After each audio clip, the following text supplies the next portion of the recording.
ਵਾਹਿਗੁਰੂ ਜੀ ਕਾ ਜੀ ਕਾ ਖਾਲਸਾ ਖਾਲਸਾ, ਵਾਹਿਗੁਰੂ ਜੀ ਕੀ ਫਤਿਹ। ਸਾਰੀ ਸੰਗਤ ਨੂੰ ਗੁਰੂ ਨਾਨਕ ਦੀ ਇਸ ਬੜੀ ਪਿਆਰੀ ਫੁਲਵਾੜੀ ਦੇ ਵਿੱਚ ਜੀ ਆਇਆਂ ਨੂੰ ਔਰ ਵੈਲਕਮ। ਆਓ ਰਲ ਮਿਲ ਕੇ ਗੁਰੂ ਨਾਨਕ ਦੇ ਉਪਦੇਸ਼ਾਂ ਤੋਂ ਆਪਣੇ ਜੀਵਨ ਦੇ ਵਿੱਚ ਸਾਂਝ ਕਰੀਏ ਔਰ ਆਪਣੀ ਸਮਝ ਬੁੱਧੀ ਦੇ ਵਿੱਚ ਐਸੀ ਸ਼ੁੱਧੀ ਪਾਈਏ ਤਾਂ ਅਸੀਂ उस चानन मुनाले तक पहुंच पाइए और जीवन सफला करिए।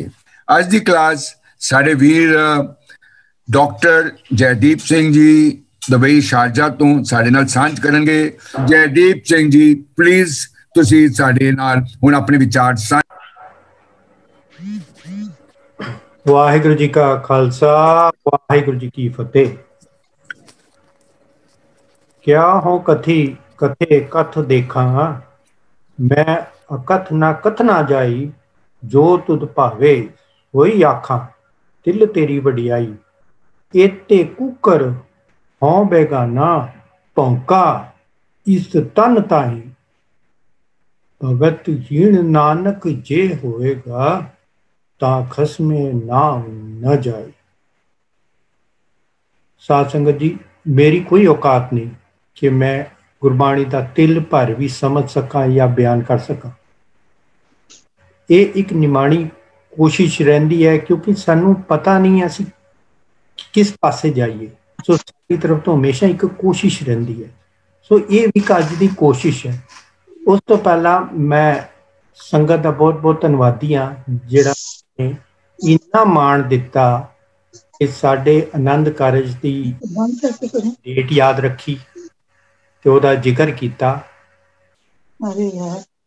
एक चीज मैं कहना चाहना, फेरे ते मेरे होए सी पर ब्याह नहीं हो पाया। फेरे जेड़े मेरे होए सी वो मैनू जेड़ी लावां पड़ियां गईयां वो उदों समझ च नहीं आई। ओदे अंदर जेड़े फेरियां दी गल होई है मेरी जीवात्मा दा फेर देर दा मिलन होना सी रब दे नाल, वो ना हो सकिया अज तक। क्यों? क्योंकि मैं एज अ जीवात्मा दुहागण प्रूव होया सुहागण की जगह। इस करके अज दे दिहाड़े दे अंदर मनान नूं ते असीं पार्टी मना सकते, बाहर खा सकते, कई कुछ कर सकते, पर इहो जे मौके ते ये हमेशा याद रवे जिहड़ी लावां पड़ियां गईयां सी ब्याह दे उत्ते उहदे ते अमल अज तक नहीं हो पाया है।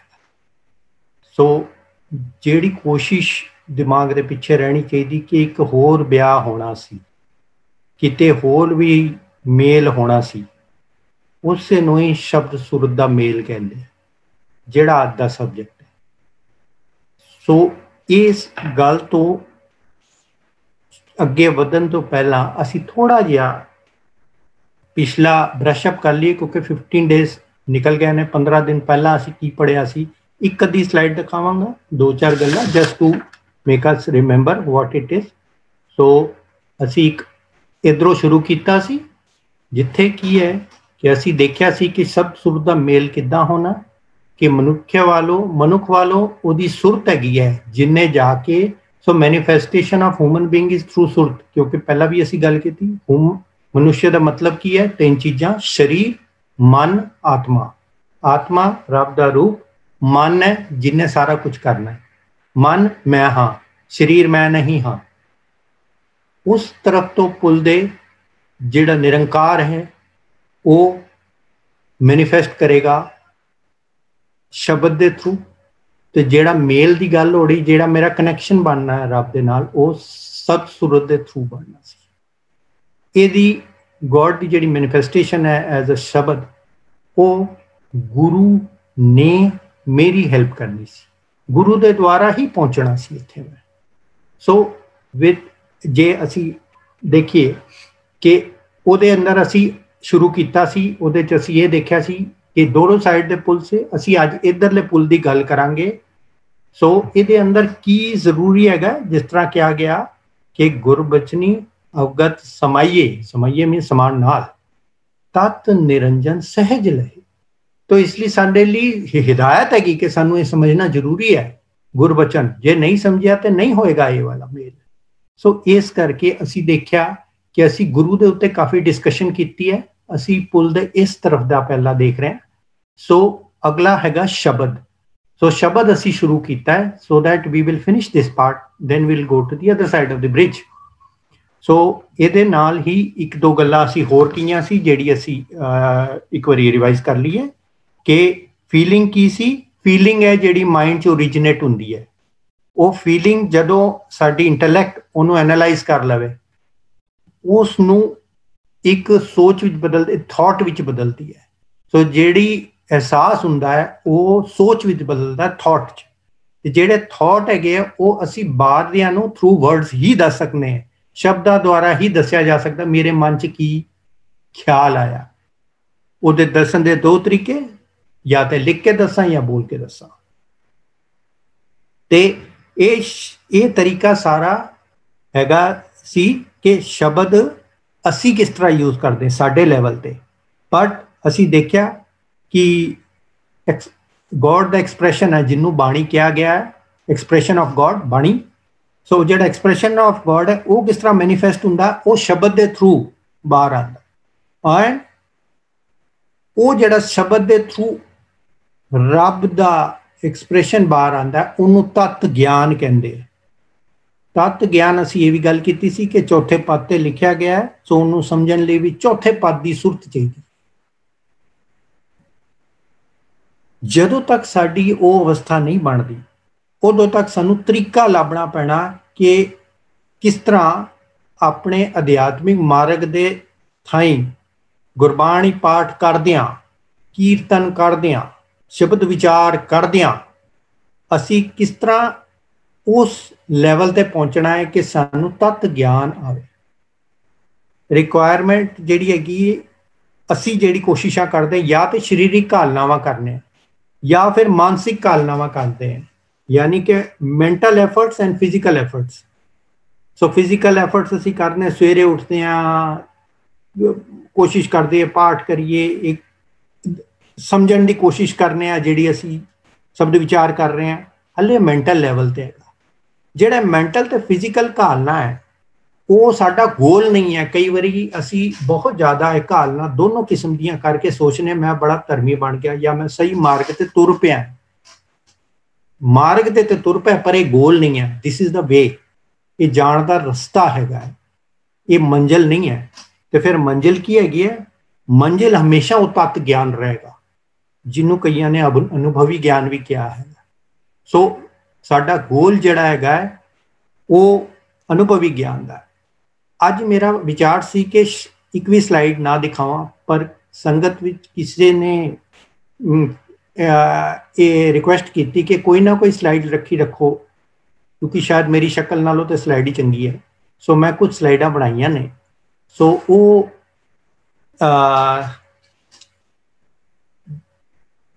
ਪਹਿਲਾਂ ਅਸੀਂ ਜਦੋਂ ਸਲਾਈਡ ਦਿਖਾਉਣ ਤੋਂ ਪਹਿਲਾਂ ਇੱਕ ਸ਼ਬਦ ਬੋਲਿਆ ਸੀ, ਤਤ ਗਿਆਨ।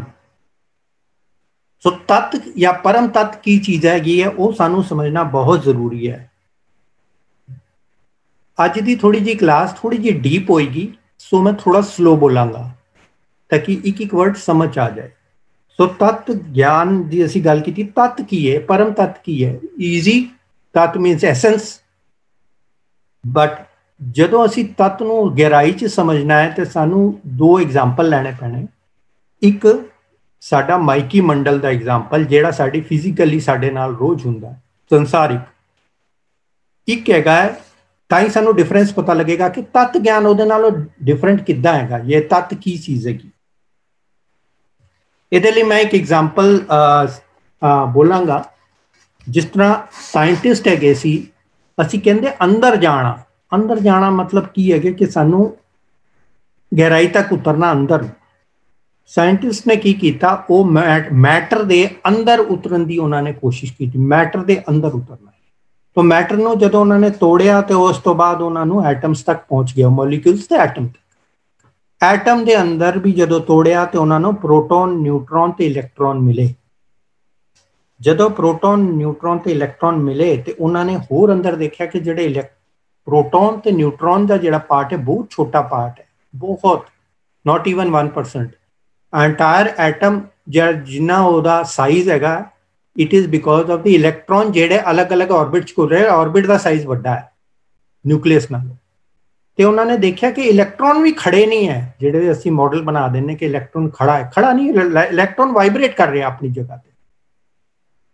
ਜਦੋਂ ਉਹਨਾਂ ਨੇ ਦੇਖਿਆ ਕਿ ਇਲੈਕਟ੍ਰੋਨ ਵਾਈਬ੍ਰੇਟ ਕਰ ਰਿਹਾ ਆਪਣੀ ਜਗ੍ਹਾ ਤੇ ਖੜਾ, ਤੇ every matter is made up of atoms and every atom has electrons, every electron is vibrating। ਸਾਨੂੰ ਉਹ ਵਾਈਬ੍ਰੇਸ਼ਨ ਸੁਣਾਈ ਨਹੀਂ ਦਿੰਦੀ। ਉਹ ਜੇ ਵਾਈਬ੍ਰੇਸ਼ਨ ਹੈ ਤੇ ਉਹਦਾ ਸਾਊਂਡ ਵੀ ਪ੍ਰੋਡਿਊਸ ਹੁੰਦਾ ਹੋਏਗਾ, ਉਹ ਸਾਊਂਡ ਵੀ ਸਾਨੂੰ ਆਵਾਜ਼ ਨਹੀਂ ਸੁਣਾਈ ਦਿੰਦੀ। ਇਲੈਕਟ੍ਰੋਨ ਦੇ ਵਾਈਬ੍ਰੇਸ਼ਨ ਦੀ ਵੀ ਨਹੀਂ ਵਾਈਬ੍ਰੇਸ਼ਨ ਪਤਾ ਲੱਗ ਰਹੀ, ਦਿਖ ਨਹੀਂ ਰਹੀ, ਔਰ ਉਹਦਾ ਸਾਊਂਡ ਵੀ ਸੁਣਾਈ ਨਹੀਂ ਦੇ ਰਿਹਾ। ਕੀ ਇਹ ਅਨਹਦ ਨਾਦ ਹੈ? ਚਲੋ ਇੱਕ ਇਕਾਈ ਤੇ ਪਹੁੰਚ ਗਏ ਕਿ ਜਿਹੜੀ ਉਹ ਆਵਾਜ਼ ਜਿਹੜੀ ਸਾਨੂੰ ਸੁਣਾਈ ਨਹੀਂ ਦੇ ਰਹੀ ਇਲੈਕਟ੍ਰੋਨ ਦੇ ਵਾਈਬ੍ਰੇਸ਼ਨ ਨਾਲ, ਉਹਨੂੰ ਅਨਹਦ ਨਾਲ ਸਮਝ ਲਈਏ। It is not correct what I am saying, assumption ਏ ਕਿ ਉਹ ਅਨਹਦ ਨਾਦ ਹੈ, ਇਸ ਕਰਕੇ ਸਾਨੂੰ ਸੁਣਾਈ ਨਹੀਂ ਦਿੰਦਾ, ਪਰ ਪ੍ਰੈਜ਼ੈਂਟ ਹਰ ਇੱਕ ਚੀਜ਼ ਦੇ ਅੰਦਰ ਹੈ ਇਸ ਦੁਨੀਆ ਦੇ। ਸੋ ਤੁਸੀਂ ਦੇਖੋ ਡੈਫੀਨੇਸ਼ਨ ਕੀ ਬਣ ਰਹੀ ਹੈ, ਹਰ ਇੱਕ ਚੀਜ਼ ਦੇ ਅੰਦਰ ਐਟਮਸ ਨੇ, ਹਰ ਇੱਕ ਦੇ ਅੰਦਰ ਇਲੈਕਟ੍ਰੋਨ ਨੇ, ਵਾਈਬ੍ਰੇਟ ਕਰ ਰਹੇ, ਸਾਨੂੰ ਸੁਣਾਈ ਨਹੀਂ ਦੇ ਰਹੇ, ਇਸ ਲਈ ਉਹ ਅਨਹਦ ਨਾਦ ਹੈ। ਇਹ ਇੱਕ ਨਿਸ਼ਕਰਸ਼ ਤੇ ਪਹੁੰਚੇ ਸਾਇੰਟਿਸਟ। ਹੁਣ ਦੇਖੋ ਦੂਸਰੀ ਸਾਈਡ ਕੀ ਹੋ ਰਿਹਾ ਹੈ। ਦੂਸਰੀ ਸਾਈਡ ਜਿਹੜੇ ਮਹਾਂਪੁਰਸ਼ ਗਿਆਨੀ ਜਾਂ ਸੰਤ ਮਹਾਤਮਾ ਹੈ, ਉਹਨਾਂ ਨੇ ਵੀ ਕੋਸ਼ਿਸ਼ ਕੀਤੀ ਅੰਦਰ ਜਾਣ ਦੀ। ਉਹ ਮੈਟਰ ਦੇ ਅੰਦਰ ਨਹੀਂ ਗਏ, ਉਹ ਆਪਣੇ ਅੰਦਰ ਗਏ। ਆਪਣੇ ਹੀ ਅੰਦਰ ਜਾਣ ਨਾਲ ਉਹਨਾਂ ਨੇ ਸਿਮਰਨ ਦੁਆਰਾ, ਪ੍ਰੇਮ ਭਗਤੀ ਨਾਲ ਅੰਤਰਮੁਖੀ ਹੋ ਕੇ, ਖਿੰਡੀਆਂ ਬਿਰਤੀਆਂ ਨੂੰ ਇਕਾਗਰ ਕਰਕੇ ਆਪਣੇ ਅੰਦਰ ਦੀ ਜਾਗਤੀ ਜੋਤ ਉਸ ਨੂੰ ਅਨੁਭਵ ਕੀਤਾ।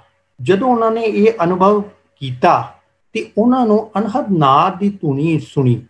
ਉਸ ਅਨਹਦ ਨਾਦ ਦੀ ਧੁਨੀ ਨਾਲ ਵਿਸਮਾਦੀ ਅਚਰਜ ਵਿੱਚ ਉਹਨਾਂ ਦੇ ਮੂੰਹ ਤੋਂ ਵਾਹੋ ਵਾਹੋ ਨਿਕਲਿਆ, ਤੇ ਉਸ ਆਤਮਿਕ ਹੁਲਾਰੇ ਵਿੱਚ ਆ ਕੇ ਜਿਹੜੀ ਬੋਲੀ ਪ੍ਰਗਟ ਹੁੰਦੀ ਹੈ ਉਸ ਨੂੰ ਬਾਣੀ ਕਹਿੰਦੇ ਆ। ਸ਼ਬਦ ਉਧਰੋਂ ਆਏ। ਸੋ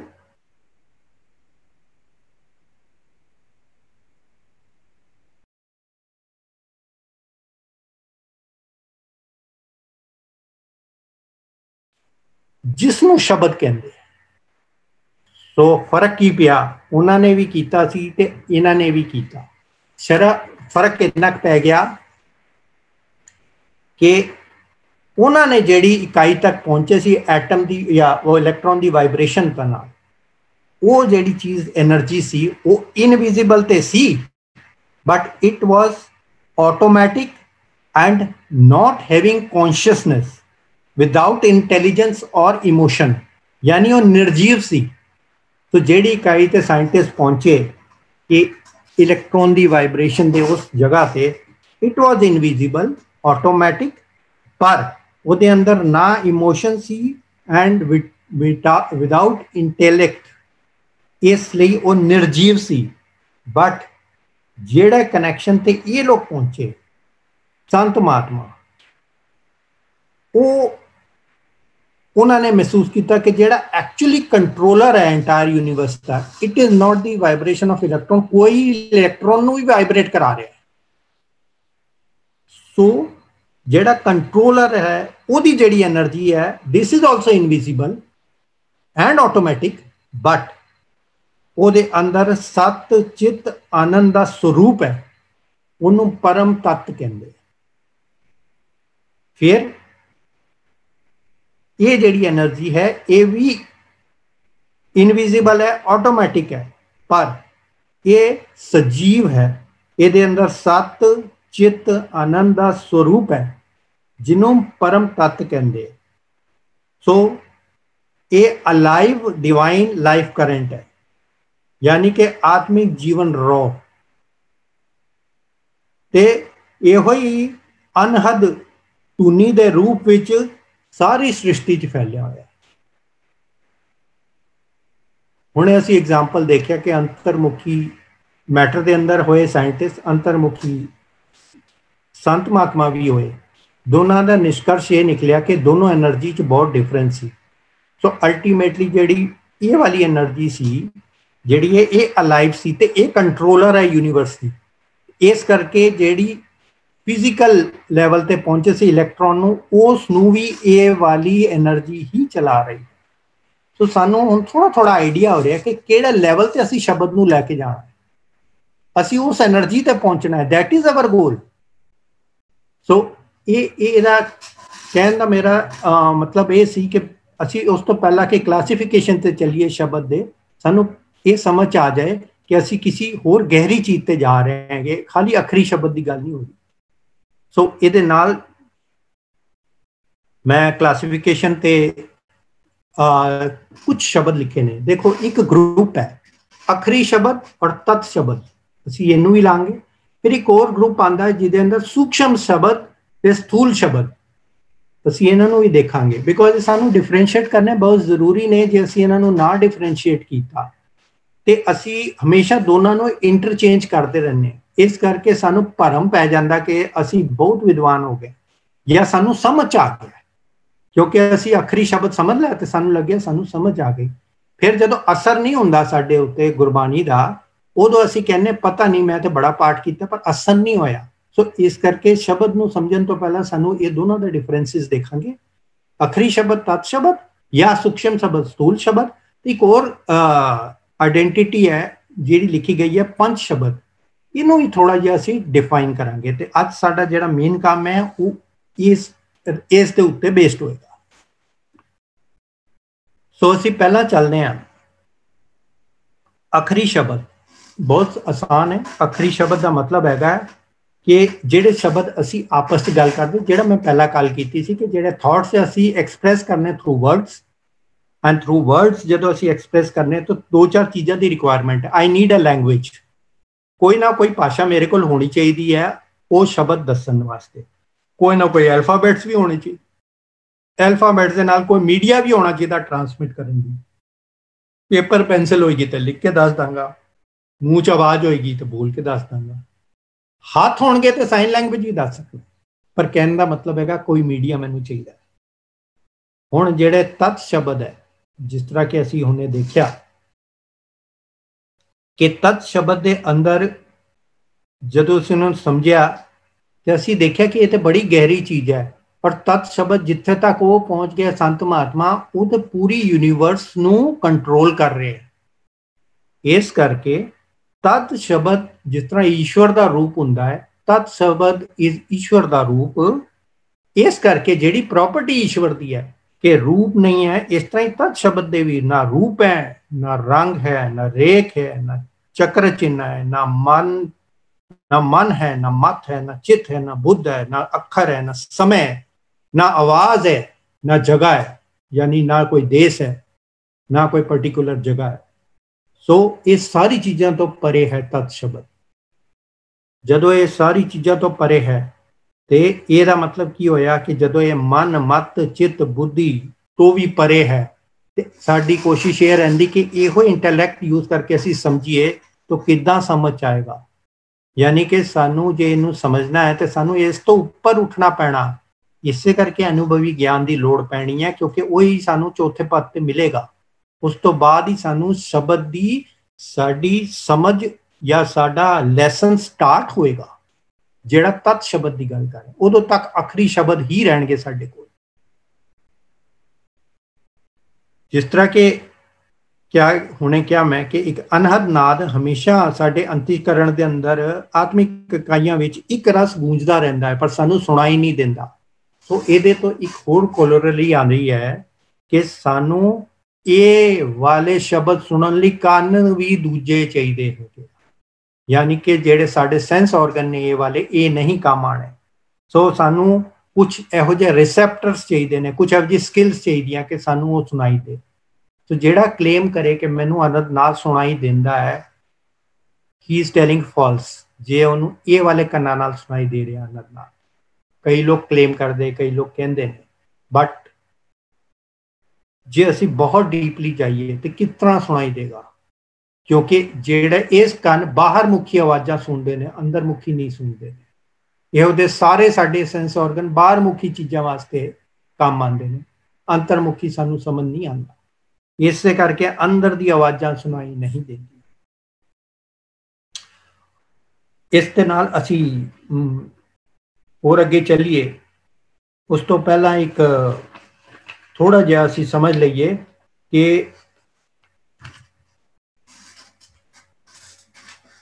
ਜਿਹੜਾ ਅਸੀਂ ਸੂਖਸ਼ਮ ਤੇ ਸਥੂਲ ਦੀ ਗੱਲ ਕੀਤੀ ਸੀ ਉਹ ਵੀ ਥੋੜਾ ਸਮਝ ਲਈਏ ਕਿ ਸੂਖਸ਼ਮ ਤੇ ਸਥੂਲ ਸ਼ਬਦ ਕੀ ਹੈਗੇ। ਅਸੀਂ ਜਿਸ ਤਰ੍ਹਾਂ ਦੇਖਿਆ ਕਿ ਤਤ ਸ਼ਬਦ ਨੂੰ ਅਸੀਂ ਡਿਫਰੈਂਸ਼ੀਏਟ ਕੀਤਾ ਆਖਰੀ ਸ਼ਬਦ ਨਾਲ। ਸੋ ਡਿਫਰੈਂਸ ਕਿਸ ਤਰ੍ਹਾਂ ਕਰਾਂਗੇ? ਨਿਰੰਕਾਰ ਤੋਂ ਉਪਜੇ ਹੋਏ ਤੇ ਸਾਰੇ ਪ੍ਰਭੂ ਦੇ ਜਾਂ ਸਾਰੇ ਪ੍ਰਭੂ ਦੀ ਆਤਮਿਕ ਗੁਣਾਂ ਨਾਲ ਭਰਪੂਰ ਜਿਹੜੇ ਸ਼ਬਦ ਹੁੰਦੇ ਉਹਨਾਂ ਨੂੰ ਤਤ ਸ਼ਬਦ ਕਹਿੰਦੇ। ਜਿਸ ਤਰ੍ਹਾਂ ਅਸੀਂ ਦੇਖਿਆ ਸ਼ਬਦ ਦੀ ਵੀ ਸੇਮ ਪ੍ਰੋਪਰਟੀਜ਼ ਨੇ ਜਿਹੜੀਆਂ ਅਸੀਂ ਹੁਣੇ ਡਿਸਕਸ ਕੀਤੀਆਂ ਜਿਸ ਤਰ੍ਹਾਂ ਰੱਖੀਆਂ। ਸੋ ਹੁਣ ਸੈਕੰਡ ਜਿਹੜਾ ਪਾਰਟ ਆ ਰਿਹਾ ਉਹ ਆ ਰਿਹਾ ਸੂਖਸ਼ਮ ਤੇ ਸਥੂਲ। ਇਹ ਵੀ ਬੜੀ ਜ਼ਰੂਰੀ ਹੈ। ਸੂਖਸ਼ਮ ਐਂਡ ਸਥੂਲ is in relation to manifestation of ਸ਼ਬਦ।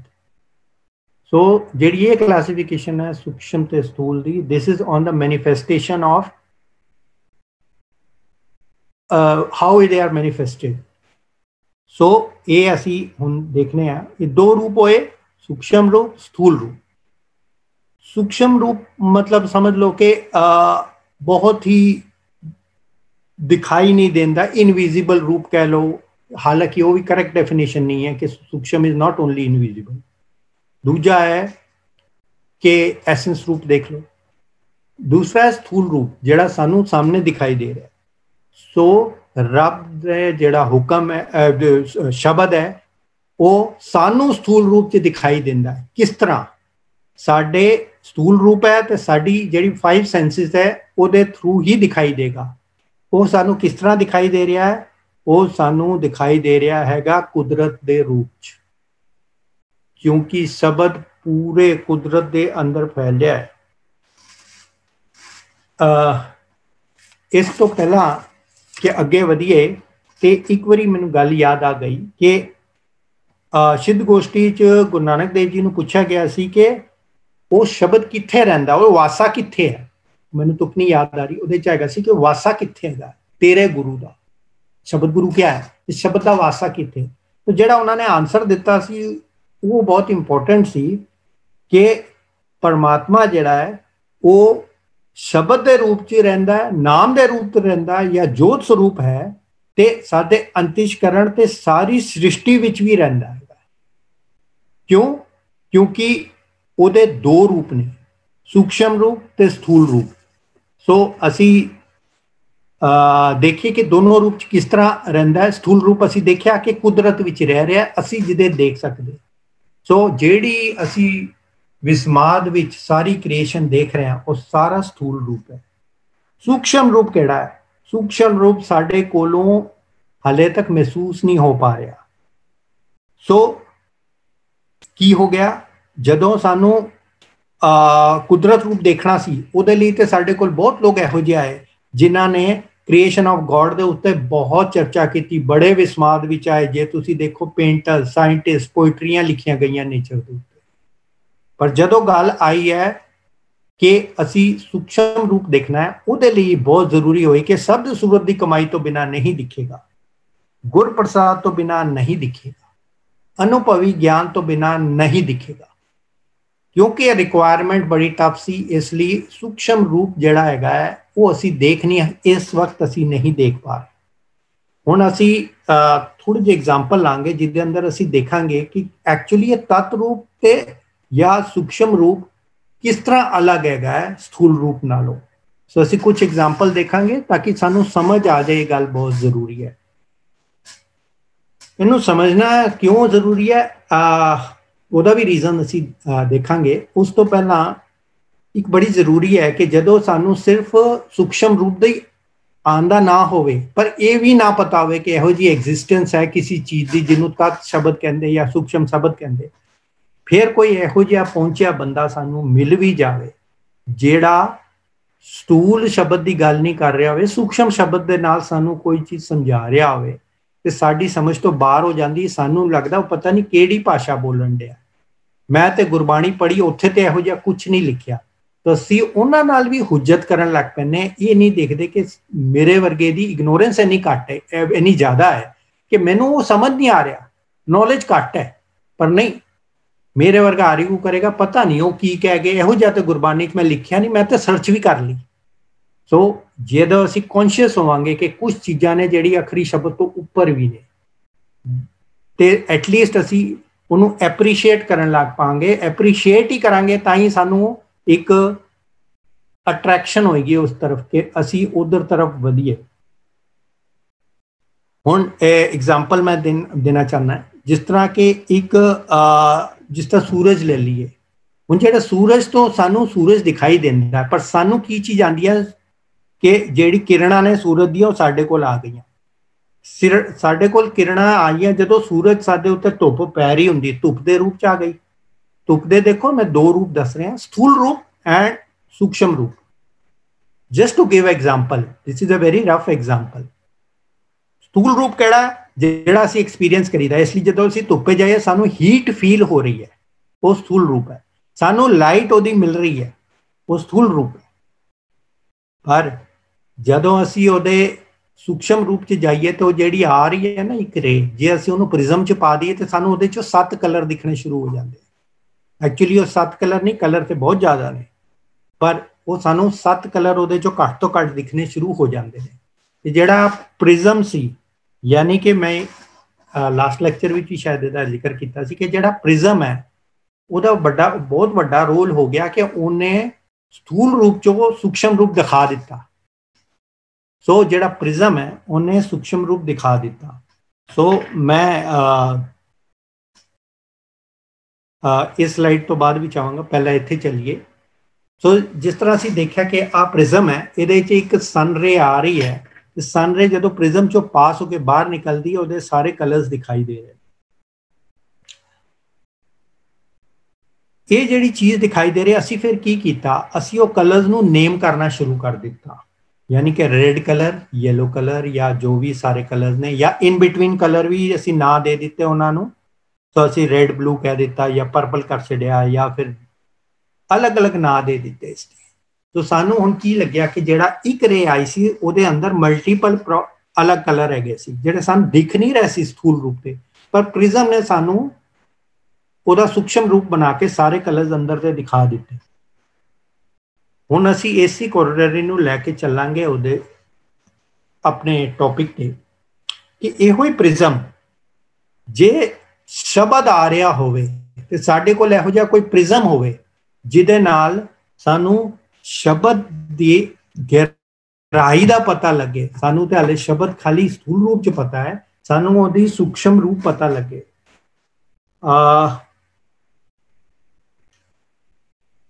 ਜਿਸ ਤਰ੍ਹਾਂ ਕਿ एक रे आई, असी उन्होंने मान लीए शब्द है। जेड़ा प्रिज्म है बहुत जरूरी है सुनना कि what is this prism. This prism is साडा जेड़ा जीवन है, साडा जीवन वो इन्ना प्रकाशमान हो जाए, यानी कि असी चौथे पद ते पहुंच जाइए, यानी कि साडा जेड़ा तत्व ज्ञान साडे कोल आ जाए, वो चौथे पद ते आना। ਜਦੋਂ ਸਾਡੇ ਕੋਲ ਉਹ ਵਾਲਾ ਗਿਆਨ ਆ ਜਾਏਗਾ, ਸਾਡੀ ਉਹ ਸਟੇਟ ਹੋ ਜਾਏਗੀ, that is the we have acquired that prism, ਜਿਹਦੇ ਤੋਂ ਸ਼ਬਦ ਸਮਝ ਆਏਗਾ। Again I will go very slowly। ਇੱਕ ਰੇ ਆ ਰਹੀ ਹੈ, ਉਹ ਸ਼ਬਦ ਹੈ। ਪ੍ਰਿਜ਼ਮ ਹੈਗਾ ਸਾਡੀ ਉਹ ਤੱਤ ਗਿਆਨ ਪ੍ਰਾਪਤ ਕਰਨ ਦੀ ਸਟੇਟ, ਜਿਹਨੂੰ ਚੌਥੇ ਪਦ ਕਹਿੰਦੇ ਆ।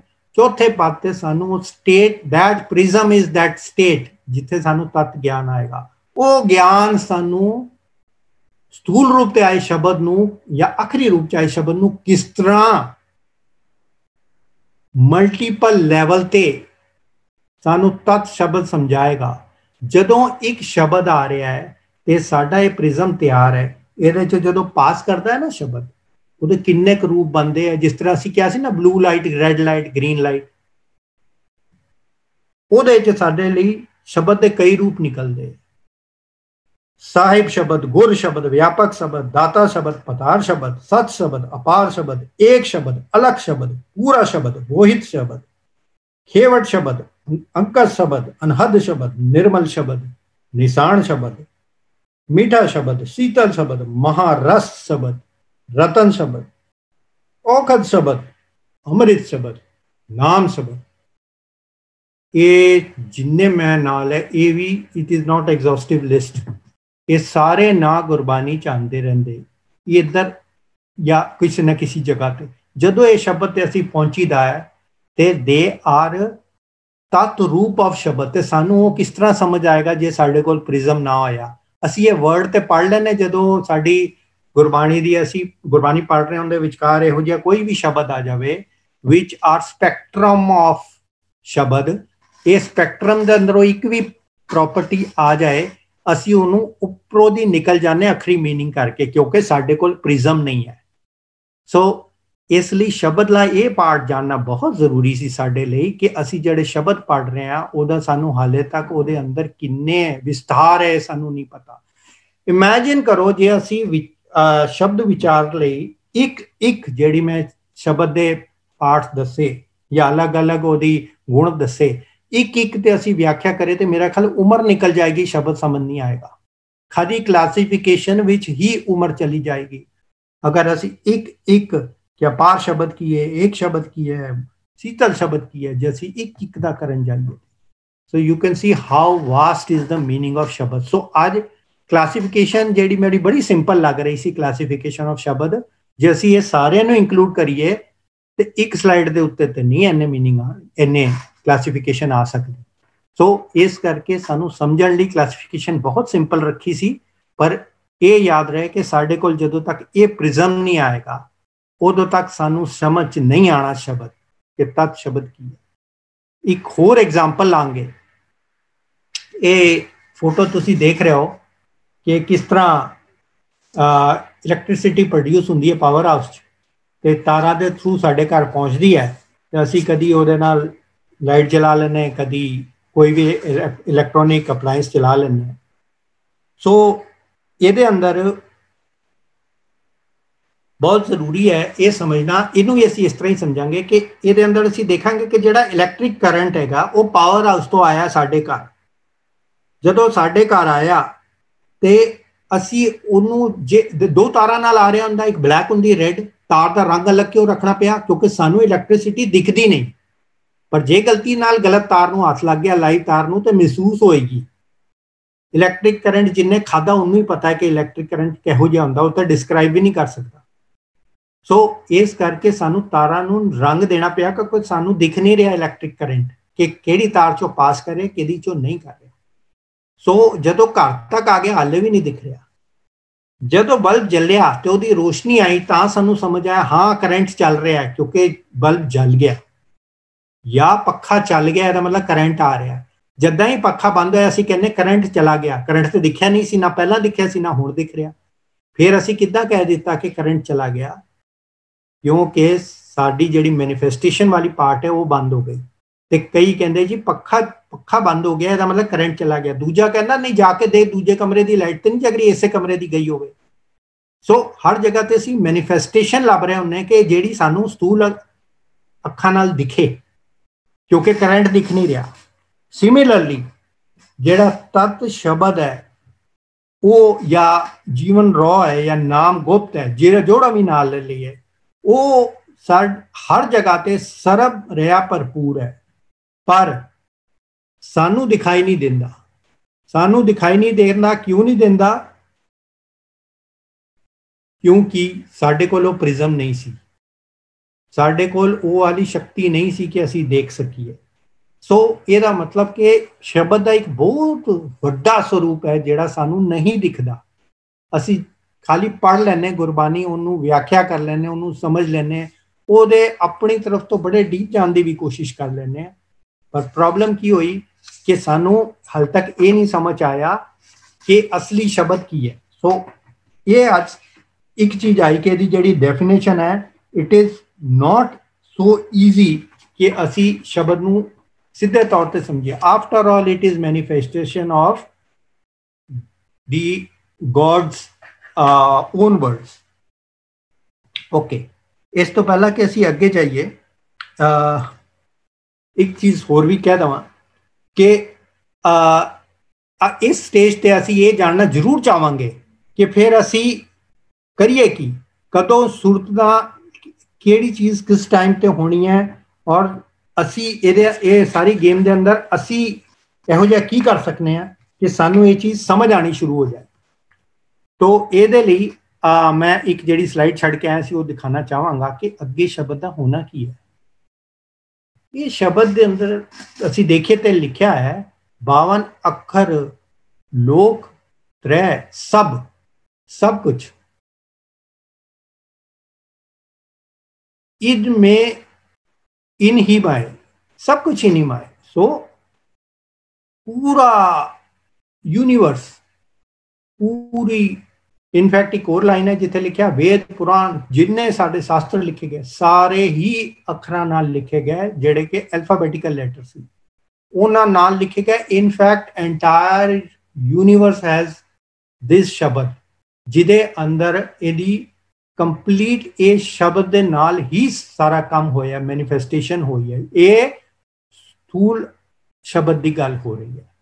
अगली लाइन देखी जाए, ये अखर खिड़ जाएगी, ये अखर खिड़ जाने, ये पैरिश हो जाने, ये चले जाने ने। सो जदों ये खिड़ जाणगे सो जिहड़े अखरां नूं असीं लभ रहे हो किथे, वो अखर इनमें ना आए। सो इहदे अंदर वो अखर नहीं ने। ये किहड़े अखर की गल हो रही है? तत् ज्ञान के अखरां की गल हो रही है। तत् ज्ञान के अखर इहदे अंदर नहीं ने। सो ये सारे जिहड़े ने ये स्थूल रूप के अखर ने, इस करके इन्होंने खिर जाना है। इसलिए जदों असी बहुत ज़्यादा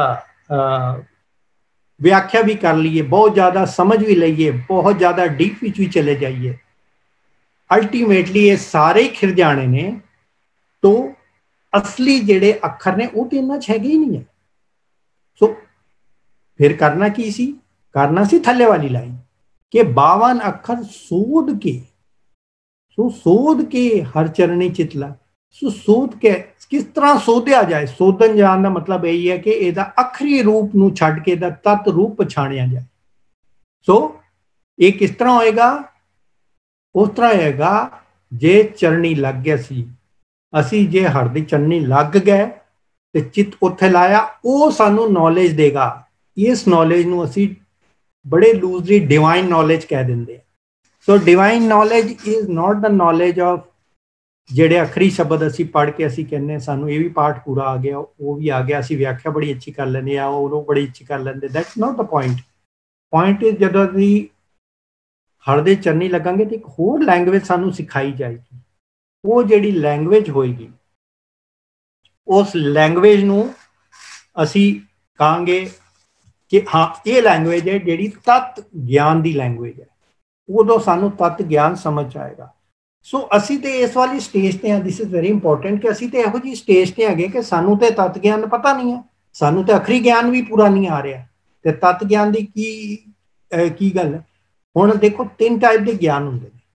ज्ञान की 3 टाइप की ज्ञान, एक है जिहड़ा साडा संसारिक ज्ञान है। संसारिक ज्ञान है जिहड़े कॉलेज तो असी पढ़ के आए हैं, कॉलेज तो असी सीखिया, अलग अलग टैलेंट सीखिया, अलग अलग स्किल सीखिया, ये सारा कुछ हैगा वो जिहड़ा संसारिक ज्ञान है। एक है अध्यात्मिक ज्ञान जिहड़ा कि जिन्हों असी स्पिरिचुअल नॉलेज कह लेंगे। That is also not the ultimate. The ultimate is तत्व ज्ञान, तीसरा ज्ञान तत्व ज्ञान, जिन्हों अनुभवी ज्ञान कहते। Aim should be to get that अनुभवी ज्ञान। पर किदां आवे? चौथा पद तो है नहीं, चौथा पद है नहीं, तत्व ज्ञान नहीं है। जदों असी सुरत की गल करांगे उदों एक होर पॉइंट आएगा। की चीज? कि सानू सुरत भी चाहिए है सूक्ष्म, जे सूक्ष्म शब्द समझना तो जदों असी सुरत नूं असी डिफाइन करांगे, असी उहदे भी बड़ी सारी स्टेजिस होणगियां सुरत दियां भी। ते जदों असी लूजली गल कर रहे सी ना, सुरत मीनस कंसनट्रेशन, वो चीज़ां तो बहुत अगे निकलांगे जिथे सानू पता लगेगा सुरत भी सूक्ष्म ते स्थूल हुंदी है। ते जिहड़ी असी कंसनट्रेशन की गल कर रहे हैं अपने लैवल ते, उस स्थूल रूप कह रहे हैं। सूक्ष्म रूप की जदों सुरत का पता लगेगा तां ही सूक्ष्म रूप की सुरत नहीं तो सूक्ष्म शब्द समझने ने, स्थूल वाली सुरत किद्दां समझ सकते। सो ओहदी उदों करांगे जदों असी उत्थे पहुंचेंगे। पर असी अपनी थोड़ी जी स्टेजिंग देख लीए कि असी किहड़े लैवल ते असी ते कित्थे कित्थे जाना है, क्योंकि इस टाइम ते सानू एक पता होना चाहिए कि पाथ की है। सो आई विल स्टार्ट स्टेप्स। देखो पहला स्टेप स्टेज ऑफ ध्यान। ਇਹਦੇ अंदर की हैगी कि साडे अंदर स्थूल कंन है, साडे स्थूल कंन जिहड़े साडे अपने कंन ने, ये वाले सेंस ऑर्गन वाले कंन, ਉਹ ਗੁਰੂ ਦਾ ਸ਼ਬਦ ਸੁਣਨਗੇ, ਇਹ ਸਰੀਰ ਸਿਮਰਨ ਅਭਿਆਸ ਕਰੇਗਾ, ਜਿਹੜੀ ਅਸੀਂ ਕੋਸ਼ਿਸ਼ਾਂ ਕਰਦੇ ਹਾਂ। ਇਹ ਜਦੋਂ ਇਹ ਸ਼ਬਦ ਸੁਣੇਗਾ ਤੇ ਅਭਿਆਸ ਕਰੇਗਾ, ਯਾਨੀ ਕਿ ਸੁਨੇਗਾ ਤੇ ਕਿਰਤ ਕਰੇਗਾ। ਜੇ ਦੂਸਰੇ ਟਰਮ ਚ ਲਈਏ ਤੇ ਸੁਣਨ ਤੋਂ ਬਾਅਦ ਗਾਏਗਾ। ਸੋ ਜਦੋਂ ਇਹਨੂੰ ਗਾ ਕੇ ਗਾ ਹੀ ਛੱਡੇਗਾ ਕਿ ਗਾ ਛੱਡਿਆ ਮੈਂ ਇਹਨਾਂ, ਇਹ ਸਾਰੀ ਜਿਹੜੀ ਕਾਲਨਾ ਹੋਏਗੀ ਇਹਨੂੰ ਸਟੇਜ ਆਫ ਧਿਆਨ ਕਹਿੰਦੇ, ਧਿਆਨ ਦੀ ਸਟੇਜ। ਦੂਸਰੀ ਸਟੇਜ ਆਏਗੀ ਜਦੋਂ ਸਾਡਾ ਸਿਮਰਨ ਅਭਿਆਸ ਰਿਪੀਟਡਲੀ ਔਰ ਕੰਟੀਨਿਊਸਲੀ ਐਂਡ ਰੈਗੂਲਰਲੀ, ਤਿੰਨ ਚੀਜ਼ਾਂ ਜ਼ਰੂਰੀ, ਕੰਟੀਨਿਊਸ, ਰੈਗੂਲਰ, ਰਿਪੀਟਡ। ਜਦੋਂ ਇਹ ਗੁਰ ਸ਼ਬਦ, ਜਦੋਂ ਇਹ ਰਿਪੀਟ ਹੁੰਦਾ ਰਹੇਗਾ ਸਾਡਾ ਸਿਮਰਨ ਅਭਿਆਸ, ਉਦੋਂ ਗੁਰ ਸ਼ਬਦ ਆਪਣੇ ਆਪ ਸੂਖਮਤਾ ਦੀ ਤਰਫ ਜਾਣਾ ਸ਼ੁਰੂ ਕਰੇਗਾ। ਸੋ ਜਦੋਂ ਇਹ ਰਿਪੀਟ ਕਰਦੇ ਕਰਦੇ ਇੱਕ ਸਟੇਜ ਆਏਗੀ ਜਦੋਂ ਸਾਨੂੰ ਇੱਕ ਝਲਕਾਰਾ ਪਏਗਾ, ਉਦੋਂ ਅਸੀਂ ਕਹਾਂਗੇ ਅੱਜ ਮੈਨੂੰ ਇਸ ਸਿਮਰਨ 'ਚ ਬੜਾ ਮਜ਼ਾ ਆਇਆ, ਵਿਚਕਾਰ 'ਚ ਇਹੋ ਜਿਹਾ ਹੋ ਗਿਆ ਕਿ ਮੈਂ ਇੱਥੇ ਹੀ ਸੀ ਨਹੀਂ। ਉਹਦਾ ਇੱਕ ਝਲਕਾਰ ਪੈਂਦਾ ਹੈ, ਇਹ ਨਹੀਂ ਕਿ ਪਹੁੰਚ ਗਿਆ ਤੱਕ ਸੀ, ਉਹਨੂੰ ਇੱਕ ਝਲਕਾਰ ਪੈਂਦਾ ਹੈ। ਜਦੋਂ ਉਹ ਝਲਕਾਰ ਪੈਣਾ ਸ਼ੁਰੂ ਹੋ ਜਾਏ ਉਦੋਂ ਸਮਝ ਲਓ ਕਿ ਸਟੇਜ ਆ ਰਹੀ ਹੈ ਜਦੋਂ ਅਨੁਭਵੀ ਸੁਰਤ ਤਿਆਰ ਤੁਹਾਡੀ ਹੋ ਰਹੀ ਹੈ, ਜਿਹਨੂੰ ਸੂਖਮ ਸੁਰਤ ਕਹਿੰਦੇ, ਉਹ ਤਿਆਰ ਹੋਣੀ ਸਟਾਰਟ ਹੋ ਰਹੀ ਹੈ। Please continue, that is stage of ਅਨੁਭਵੀ ਸੁਰਤ, ਸਟਾਰਟਿੰਗ ਆਫ ਅਨੁਭਵੀ ਸੁਰਤ ਜਾਂ ਤਤ ਸੁਰਤ। ਸੋ ਪਹਿਲਾ ਧਿਆਨ ਸੀ, ਫਿਰ ਇਹ ਸਟੇਜ ਆਈ। ਨਾਓ ਇੱਕ ਟਾਈਮ ਆਏਗਾ ਜਦੋਂ ਤੁਸੀਂ ਇਸੇ ਨੂੰ ਕੰਟੀਨਿਊ ਕਰਦੇ ਰਹੇ ਤਾਂ ਨੈਕਸਟ ਸਟੇਜ ਆਏਗੀ। ਇੱਥੇ ਕੀ ਹੋਏਗਾ? ਇੱਥੇ ਇਹ ਹੋਏਗਾ ਕਿ ਟਾਈਮ ਵਿਲ ਕਮ ਜਦੋਂ ਤੁਹਾਡਾ ਗੁਰ ਸ਼ਬਦ ਤਨ, ਮਨ ਤੇ ਬੁੱਧੀ ਉਹਦੇ ਅੰਦਰ ਇੰਨਾ ਜ਼ਿਆਦਾ ਐਸਿਮਿਲੇਟ ਹੋ ਜਾਏਗਾ, ਇੰਨਾ ਐਸਿਮਿਲੇਟ ਹੋ ਜਾਏਗਾ ਕਿ ਸ਼ਬਦ ਜਿਹੜਾ ਨਿਸ਼ਬਦ ਹੋ ਜਾਣਗੇ, ਯਾਨੀ ਕਿ ਜਿਹੜੇ ਸਥੂਲ ਸ਼ਬਦ ਨੇ ਉਹ ਅੱਖਰਹੀਨ ਹੋ ਜਾਣਗੇ, ਜਿਹਨੂੰ ਕਿਹਾ ਸ਼ਬਦ ਖਿੜ ਜਾਣਗੇ। ਸੋ ਇਹ ਸਾਰੇ ਦੇ ਸਾਰਾ ਜਿਹੜਾ ਤੁਹਾਡਾ ਘਾਲਣਾ ਹੈ ਉਹ ਇਸ ਸਟੇਜ ਤੇ ਪਹੁੰਚਾ ਹੈ ਕਿ ਇੰਨਾ ਧਸ ਵਸ ਜਾਏ ਮਨ, ਬੁੱਧੀ ਤੇ ਤਨ ਦੇ ਅੰਦਰ ਜਾਂ ਸਾਡੇ ਅੰਤਿਸ਼ਕਰਨ ਦੇ ਅੰਦਰ ਫॉर दैट मैटर, ਇੰਨਾ ਧਸ ਵਸ ਜਾਏਗਾ ਕਿ ਉਹ ਸ਼ਬਦ ਸ਼ਬਦਹੀਨ ਹੋ ਜਾਣਗੇ ਜਾਂ ਉਹ ਨਿਸ਼ਬਦ ਹੋ ਜਾਏਗਾ। ਉਹ ਸਟੇਜ ਹੈ ਜਦੋਂ ਸ਼ਬਦ ਖਿੜ ਜਾਣਗੇ, दैट इज ਸਟੇਜ ਆਫ ਸ਼ਬਦ ਦਾ ਖਿੜ ਜਾਣਾ, ਨਿਸ਼ਬਦ ਹੋ ਜਾਣਾ। ਇਸ ਤਰ੍ਹਾਂ ਜਦੋਂ ਸ਼ਬਦ ਖਿੜ ਜਾਂਦੇ ਆ ਤੇ ਸ਼ਬਦ ਆਪਣੇ ਅਸਲੀ ਰੂਪ ਚ ਪ੍ਰਗਟ ਹੁੰਦੇ ਨੇ, ਉਸ ਸ਼ਬਦ ਨੂੰ ਸੂਖਮ ਸ਼ਬਦ ਕਹਿੰਦੇ ਨੇ। ਜਦੋਂ ਇਹ ਸ਼ਬਦ ਖਿੜ ਜਾਣਗੇ ਉਦੋਂ ਨਾਮ ਰੂਪ ਵਿੱਚ ਸ਼ਬਦ ਆਪਣੇ ਅਸਲੀ ਸੂਖਮ ਰੂਪ ਚ ਪ੍ਰਗਟ ਹੁੰਦੇ ਆ। ਸੋ ਇਹਦੇ ਜਦੋਂ ਪ੍ਰਗਟ ਅਸਲੀ ਰੂਪ ਚ ਸ਼ਬਦ ਹੁੰਦੇ ਨੇ, ਉਹ ਕਰਦੇ ਨੇ ਅੰਤਰ ਆਤਮਾ ਨੂੰ ਪ੍ਰਕਾਸ਼ਿਤ। ਜਦੋਂ ਉਹ ਅੰਤਰ ਆਤਮਾ ਨੂੰ ਪ੍ਰਕਾਸ਼ਿਤ ਕਰ ਦਿੰਦੇ ਨੇ, ਉਹਨੂੰ ਕਹਿੰਦੇ ਹੈਗੇ ਸ਼ਬਦ ਸੂਰਤ ਦਾ ਮੇਲ, ਉਹਨੂੰ ਕਹਿੰਦੇ ਹੈ ਸਟੇਜ ਆਫ ਸ਼ਬਦ ਸੂਰਤ ਦਾ ਮੇਲ, ਜਾਂ ਸਟੇਜ ਜਿੱਥੇ ਕਿ ਸ਼ਬਦ ਸੂਰਤ ਦੀ ਲਿਵ ਲੱਗ ਗਈ। ਵਾਟ ਇਜ਼ ਲਿਵ? ਲਿਵ ਮੈਂ ਬ੍ਰਿਜ ਦੇ ਉੱਤੇ ਲਿਵ ਲਿਖਿਆ, ਉਹਦੇ ਉੱਤੇ ਵੀ ਕਿਸੇ ਦਿਨ ਚਰਚਾ ਆਏਗੀ ਜਿਹਦੇ ਉੱਤੇ ਲਿਵ ਦੇ ਉੱਤੇ ਗੱਲ ਹੋਏਗੀ। ਇਹਦੇ ਅੰਦਰ ਲਿਵ ਦਾ ਕੀ ਮੀਨਿੰਗ ਹੋਏਗਾ ਅਸੀਂ ਦੇਖਾਂਗੇ, ਪਰ ਕਹਿਣ ਦਾ ਮਤਲਬ ਹੈ ਇੱਕ ਸੁਰ ਹੋ ਜਾਂਦੇ ਆ। ਫਿਰ ਜਿਹੜਾ ਤੁਹਾਡੀ ਸੁਰਤ ਹੈ, ਜਿਹੜੀ ਸੂਖਮ ਸੁਰਤ ਬਣ ਚੁੱਕੀ ਹੈ, ਉੱਥੇ ਸ਼ਬਦ ਹੈ ਜਿਹੜੇ ਤਤ ਰੂਪ ਜਾਂ ਸੂਖਮ ਰੂਪ ਚ ਪ੍ਰਗਟ ਹੋ ਚੁੱਕੇ ਨੇ, ਉਹ ਦੋਨਾਂ ਦਾ ਆਪਸ ਚ ਸੁਰ ਲੱਗ ਜਾਂਦਾ ਹੈ। ਜਦੋਂ ਉਹ ਦੋਨੋਂ ਇੱਕ ਸੁਰ ਵਿੱਚ ਕਰਦੇ ਆ, ਜਿਸ ਤਰ੍ਹਾਂ ਕਿ ਅਸੀਂ ਪਹਿਲਾਂ ਹੁਣੇ ਰਾਗ ਅਸੀਂ ਕੀਤੇ ਸੀ ਤਾਂ ਬੜੀ ਚੰਗੀ ਤਰ੍ਹਾਂ ਸਾਨੂੰ ਸਮਝਾਇਆ ਗਿਆ ਸੀ ਕਿ ਕਿਸ ਤਰ੍ਹਾਂ ਇੱਕ ਮਿਕ ਹੋਣਾ ਹੈ। ਜੇ ਉਹ ਲੈਵਲ ਸਾਡੇ ਸੂਖਮ ਸੁਰਤ ਦੀ ਹੋ ਜਾਏ ਕਿ ਅਸੀਂ ਸੂਖਮ ਸ਼ਬਦ ਦੇ ਨਾਲ ਇੱਕ ਸੁਰ ਹੋ ਜਾਈਏ, ਉਹਨੂੰ ਅਸਲੀ ਸ਼ਬਦ ਸੁਰਤ ਦਾ ਮੇਲ ਕਹਿੰਦੇ ਆ। ਇਸ ਦੇ ਨਾਲ ਇੱਕ ਚੀਜ਼ ਹੋਰ ਰਹਿ ਗਈ ਜਿਹਦੀ ਮੈਂ ਕਿਹਾ ਸੀ ਕਿ ਇੱਕ ਵਰਡ ਹੋਰ ਹੈਗਾ ਜਿਹਨੂੰ ਕਹਿੰਦੇ ਹੈਗੇ ਪੰਜ ਸ਼ਬਦ। ਪੰਜ ਸ਼ਬਦ ਦੇ ਬਾਰੇ ਚ ਕਿਆ ਥੋੜਾ ਜਿਹਾ ਮੈਂ ਖਾਲੀ ਬੋਲਾਂਗਾ, ਜ਼ਿਆਦਾ ਮੈਨੂੰ ਸਮਝ ਨਹੀਂ ਹੈ। ਜਿੰਨੀ ਸਮਝ ਹੈ ਉਹਦੇ ਹਿਸਾਬ ਨਾਲ ਮੈਂ ਇੱਕ, ਕਿਉਂਕਿ ਉਹਦੇ ਤੇ ਇੱਕ ਧਾਰਨਾ ਹੈਗੀ ਹੈ ਕਿ ਕੁਝ ਲੋਕ ਇਹ ਸੋਚਦੇ ਨੇ ਕਿ ਪੰਜ ਸ਼ਬਦ ਦੀ ਜਿਹੜੀ ਗੱਲ ਅੰਦਰ ਆਈ ਹੈ ਉਹਦਾ ਮਤਲਬ ਹੈਗਾ ਕਿ ਪੰਜ ਸਾਜ਼ਾਂ ਨਾਲ ਜਿਹੜੀ ਸੁਣੀ ਜਾਏ। ਉਹਦਾ ਰੀਜ਼ਨ ਵੀ ਹੈ ਕਿਉਂ ਇਹ ਗੱਲ ਹੋਈ ਹੈ, ਕਿਉਂਕਿ ਇਸ ਸ਼ਬਦ ਤੋਂ ਬਾਅਦ ਜਿਹੜੀ ਅਗਲੀ ਲਾਈਨ ਆਉਂਦੀ ਹੈ ਉਹਦੇ ਅੰਦਰ ਮੈਂਸ਼ਨ ਹੈ पर देखो ਅਸੀਂ ਆਖਰੀ ਸ਼ਬਦ ਦੇ ਨਾਲ मीनिंग ਲੈ ਰਹੇ ਹਾਂ। ਇਨਫੈਕਟ ਤੁਸੀਂ ਇੱਥੇ मीनिंग ਦੇਖੋ ਕਿ ਥੱਲੇ ਲਿਖਿਆ ਹੈਗਾ the ਪੰਜ ਸ਼ਬਦ the five primal sounds resonate and resound within the insignia of shabad is revealed there vibrating gloriously। so this ਦੇਖੋ ਇੱਥੇ ਵੀ मीनिंग ਕੀ ਲਿਖਿਆ ਹੈ। because of that ਅਸੀਂ ਕਈ ਲੋਕ ਇਹ ਸਮਝਦੇ ਨੇ ਕਿ ਪੰਜ ਸ਼ਬਦ ਦਾ ਮਤਲਬ ਹੈਗਾ ਕਿ ਪੰਜ ਸਾਜ਼ਾਂ ਨਾਲ ਵੱਜ ਰਿਹਾ ਹੈ। ਸੋ ਕੋਈ ਇਹ ਵੀ ਕਹਿੰਦੇ ਨੇ ਕਿ ਪੰਜ ਅੱਖਰਾਂ ਵਾਲੇ ਮੰਤਰ ਨੂੰ ਹੀ ਅਸੀਂ ਪੰਜ ਸ਼ਬਦ ਕਹਿੰਦੇ। ਅਲੱਗ-ਅਲੱਗ ਲੋਕਾਂ ਨੇ ਅਲੱਗ-ਅਲੱਗ ਇਹਦੀ मीनिंग ਕੱਢੇ। ਸਾਨੂੰ ਥੋੜਾ ਜਿਹਾ ਡੀਪਰ ਜਾਣਾ ਹੈ ਕਿ ਸੋ ਥੋੜਾ ਜਿਹਾ ਸਾਨੂੰ ਇਹ ਸਮਝ ਪੜਨਾ ਕਿ ਇਹਦੇ ਪਿੱਛੇ ਕੀ ਕਾਰਨ ਹੈਗੀ ਹੈ। ਇਹਦੇ ਪਿੱਛੇ ਇੰਨਾ ਆਸਾਨ ਨਹੀਂ ਹੈਗਾ ਕਿ ਅਸੀਂ ਇੰਨਾ ਕਰਕੇ ਛੱਡ ਦਈਏ, ਕਿਉਂਕਿ ਇਹ ਜੇ ਵਰਡ ਆਇਆ ਹੈ ਤੇ ਐਵੇਂ ਤੇ ਆਇਆ ਨਹੀਂ ਹੈ। ਸੋ ਅਸੀਂ ਇਹਦੇ ਨਾਲ ਚੱਲਨੇ मीनिंग ਕਰਨ ਲਈ। ਸੋ ਅਸੀਂ ਜਿਹੜੇ मीनिंग ਕਰ ਰਹੇ ਸੀ ਹੁਣ ਤੱਕ ਸ਼ਬਦੀ ਸੀ। ਸੋ ਪਰ ਅਸੀਂ ਇਹ ਸਮਝੀਏ ਕਿ ਨਾਰਮਲੀ ਜਿਹੜਾ ਸਾਡਾ ਮਨ ਚਿੱਤ ਬੁੱਧੀ ਜੋ ਵੀ ਕਹਿਣਾ ਚਾਹੁੰਦੇ ਹੋ, ਮਨ ਚਿੱਤ ਬੁੱਧੀ ਉਹ ਵਿਕਾਰਾਂ ਨਾਲ ਭਰੀ ਹੈ।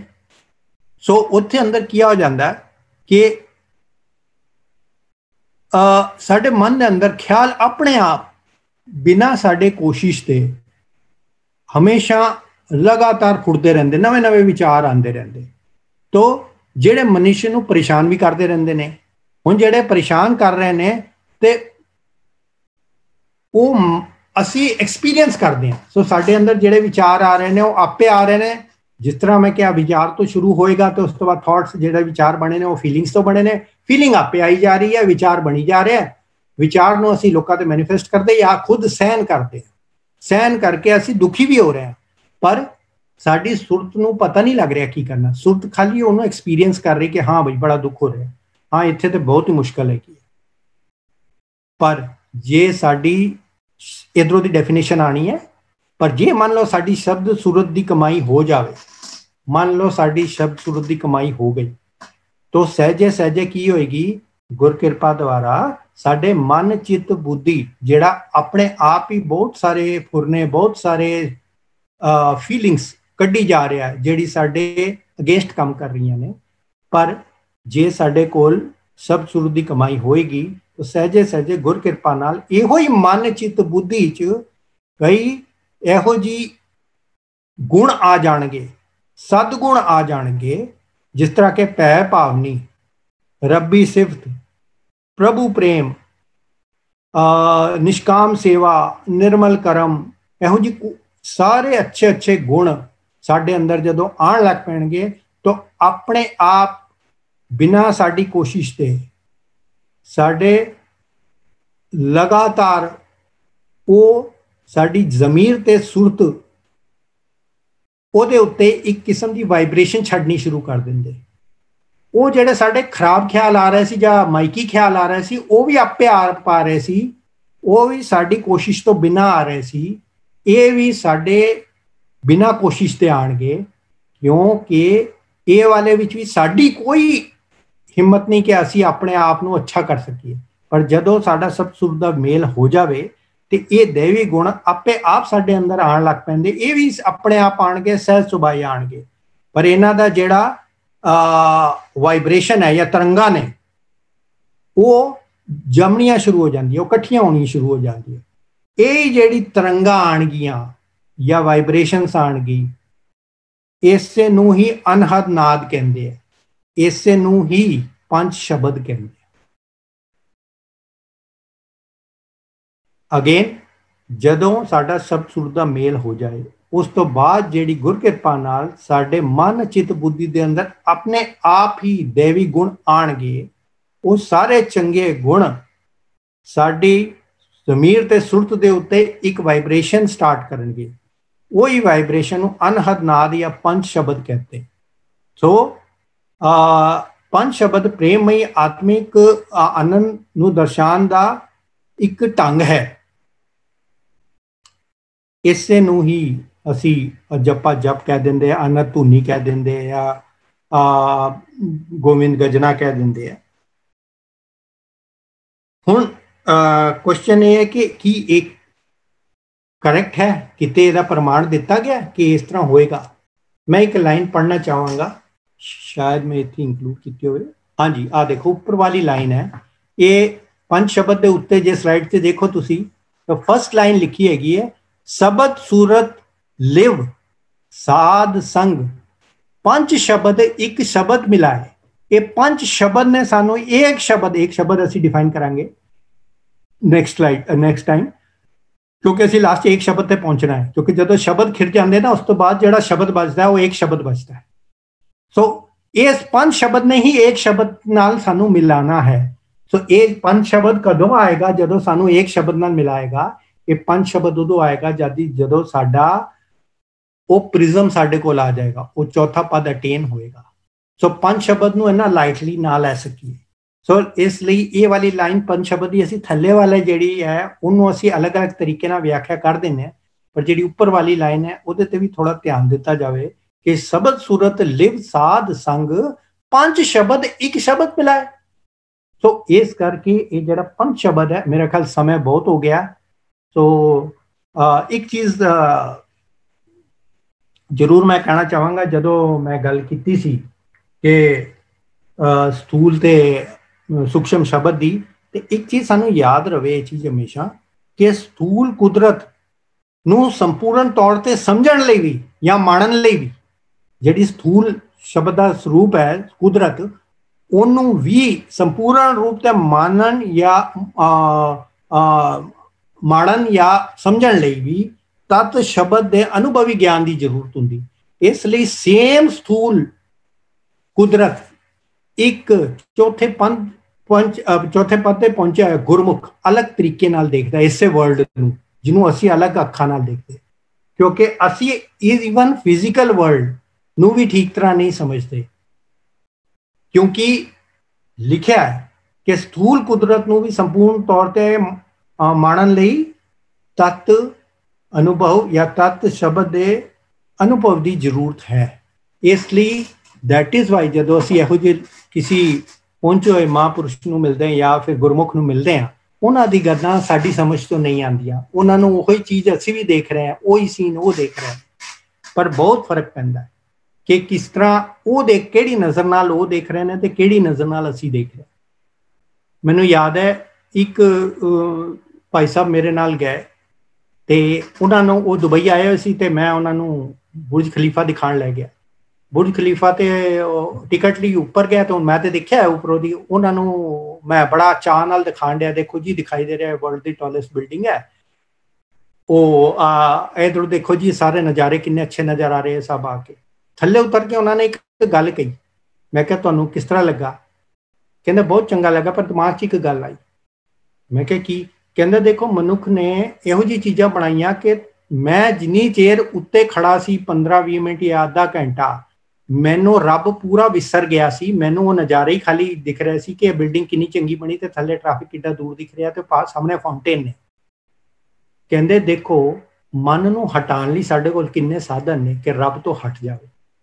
ਦੇਖੋ ਉਹਨਾਂ ਦੀ ਸੋਚ ਕੈਸੀ ਹੁੰਦੀ ਹੈ। ਹੋਰ ਕੋਈ ਹੁੰਦਾ ਮੈਨੂੰ ਕਹਿੰਦਾ ਬਹੁਤ ਚੰਗਾ ਲੱਗਾ। ਸੋ ਦੇਖੋ ਸੋਚ ਕੈਸੀ ਹੁੰਦੀ ਹੈ। ਸੋ ਇਸ ਕਰਕੇ ਇਹ ਜਿਹੜੇ ਲੋਕ ਨੇ ਇਸ ਸਥੂਲ ਦੁਨੀਆ ਨੂੰ ਵੀ ਬੜੇ ਅਲੱਗ ਨਜ਼ਰੀਏ ਨਾਲ ਦੇਖਦੇ। ਸੋ ਅੱਜ ਦਾ ਜਿਹੜਾ ਮੇਰਾ ਪ੍ਰੈਜੈਂਟੇਸ਼ਨ ਸੀ ਉਹਦਾ ਮੇਨ ਆਈਡੀਆ ਇਹੀ ਸੀ ਕਿ ਸਾਨੂੰ ਸ਼ਬਦ ਦੀ ਗਹਿਰਾਈ ਪਹਿਲਾਂ ਪਤਾ ਲੱਗ ਜਾਏ, ਕਿਉਂਕਿ ਇਹ ਪ੍ਰਕਰਨ ਸ਼ਾਇਦ ਥੋੜਾ ਲੰਬਾ ਚੱਲ ਜਾਏ।